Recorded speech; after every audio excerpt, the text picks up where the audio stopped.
Hey, friends! Welcome back to the Purpose Box. This is a place where business, life, and purpose come together. And today I wanted to talk about something that so many of us wrestle with: the algorithms. Yes, we obsess over them, we analyze them, we stress about whether the system is working for us or against us. And I totally get it. Trust me, I've fallen into that. Okay. We live in a digital world where visibility often feels like the difference between breakthrough and burnout. But here's the thing: there is no algorithm more powerful than God's timing. None. I'll say that again. There is no algorithm more powerful than God's timing. So I want that to sit in your soul and marinate. Yes, let it marinate into your soul. Algorithm does not determine your destiny, friends. Okay? Because algorithms shift, they change week to week. What worked yesterday does not guarantee results today. And if we're not careful, we start believing our destiny is tied to a formula instead of the one who wrote our entire story. Now, before I take you into David's story, for those who know me, that's my favorite. I'll reread, David's story. Let me just say this. When I launched my business, it wasn't an ad that carried me into the promise God had for me. It wasn't a viral post or a strategy hack. It was obedience, plain and simple. God said start, and I said yes, even when I didn't feel fully ready, even when I didn't have a plan for how it would all unfold. That step of obedience opened doors that no algorithm could because it didn't even exist back then. I was not on social media that much. So if you've been measuring your worth by reach or engagement, let this episode remind you: obedience beats algorithms every time. I'm clapping right now. Obedience beats algorithms every time. And David's story show us why. Now, I don't know where you're at right now. I want you to grab your, notebook or whatever. Drink some tea, your matcha. Even though I heard, matcha is not that good for you now, which sad to hear. But grab your coffee and let's chat. Let us chat. Let's dive into David when he was in the fields. So, when you think of David, you probably think of the palace, the crown, or the victory over Goliath. But before any of that, David was just a shepherd boy out in the fields, overlooked, not even invited in when Samuel came to anoint the next king. Can you believe that? Can you imagine? Can you picture yourself in his shoes? You have a lot of siblings, you have family all around you. As someone great is coming to your home and your own family did not invite you to be a part of, possibly being chosen. I can't imagine his frame of mind, right? So here is the thing though: the field season was critical for David.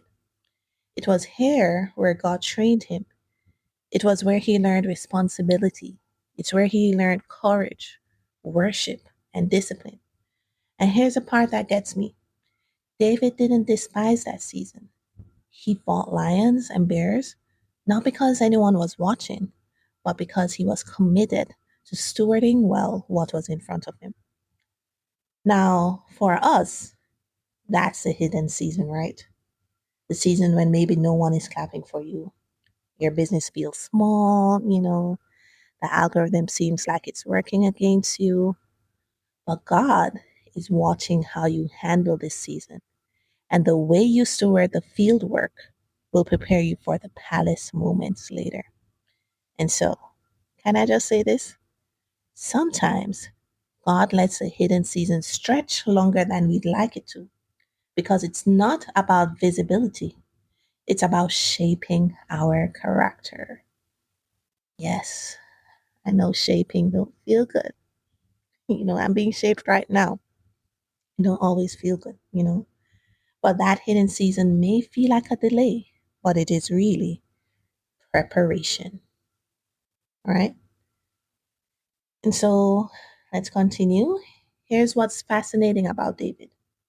Samuel anointed him in front of his family, right? The oil flowed, his calling was confirmed, right? And you'd think the next stop would be the palace, right? Wrong. David went back to the fields. I don't know about you, but if I was David, man, I'll be like, Lord, you are teasing me. Why are you teasing me? Like one minute I see the promise, next minute I'm pulled back. It's like a ebb and flow, like that talk of war, you know. But here in this moment, here it is telling me something. Being called doesn't always mean immediate elevation. Sometimes God confirms a calling, but holds the appointment for later. Why? No one knows. He's God. He can do what he wants. But I can like summarize that a part of it could be because there's still development happening, right? And that is where surrender happens.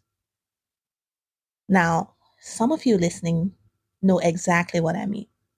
You've been anointed for something bigger. Maybe God gave you a vision of a business that impacts lives. Maybe He showed you glimpses of like financial freedom, influence, or leadership.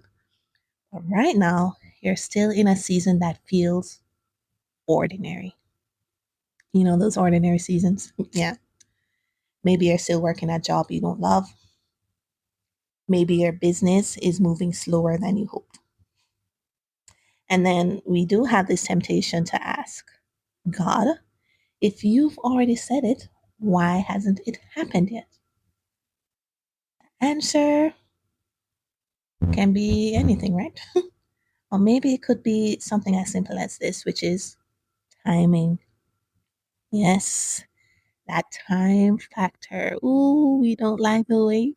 I know I sometimes don't, but I'm learning to be content in the wait, right?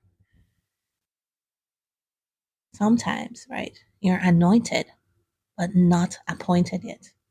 And the in between space, it isn't punishment, it's development. All right. And so now let us look at how David actually stepped into the palace. It wasn't with a crown, right? It was with a harp. Now, so Saul needed someone to play music for him, and David's name came up because he had been excellent in private. This part, like literally, this part blows me away because David's excellent in a hidden gift made room for him in the palace before his kingship ever did. Now, let me wheel and come around. That's how we say it in Jamaica. Let's rewind. Yes. Okay. David's excellence in a hidden gift made room for him in the palace before his kingship ever did.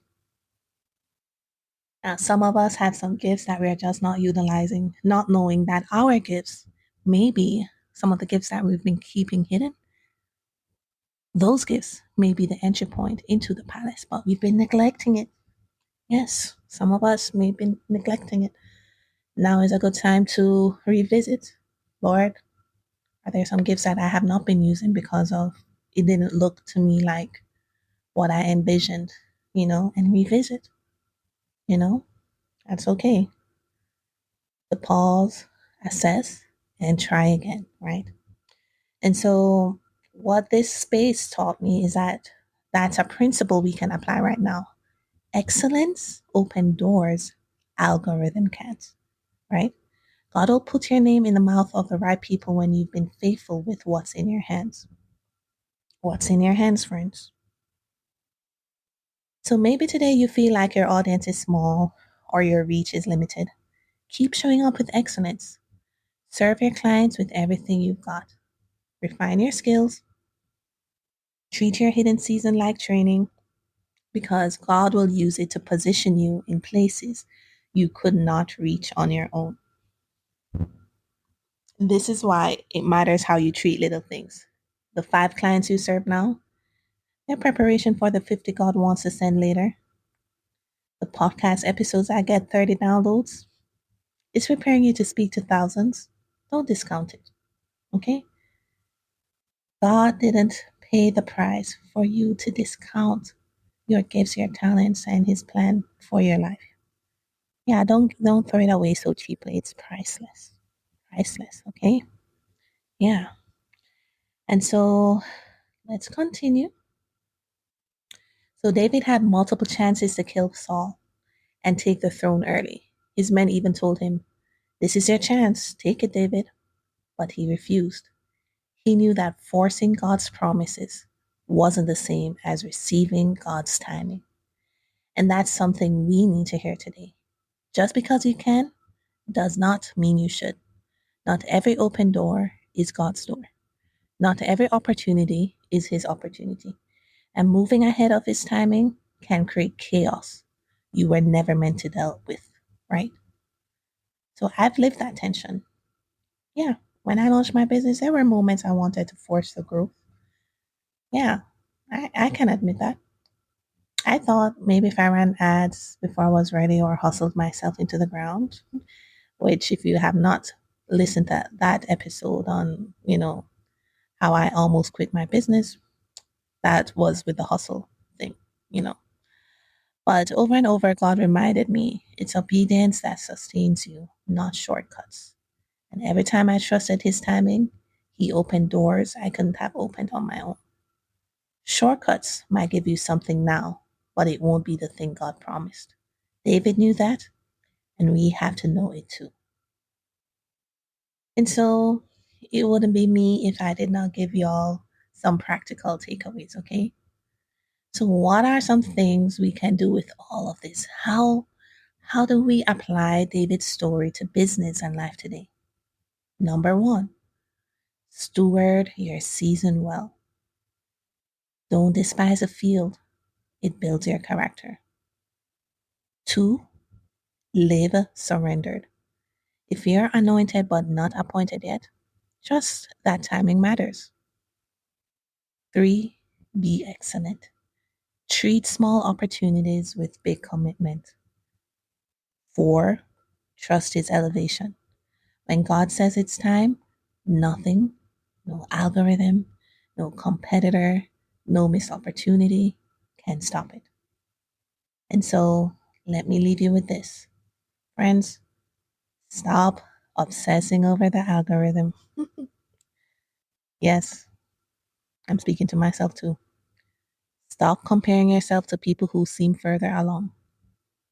Algorithms change every day, but God's timing does not. If He called you, it will come to pass. Your job is to steward well, surrender, and show up with excellence. His job is to elevate you in the right time. And when that moment comes, you look back and realize every field season mattered. Every hidden moment prepared you. And that obedience, not an ad, not an algorithm, was a thing that carried you to your palace season. And so, thank you for hanging out with me today on the Purpose Box. If this encouraged you, share it with someone who needs to hear it. And remember, there is no algorithm more powerful than God's timing.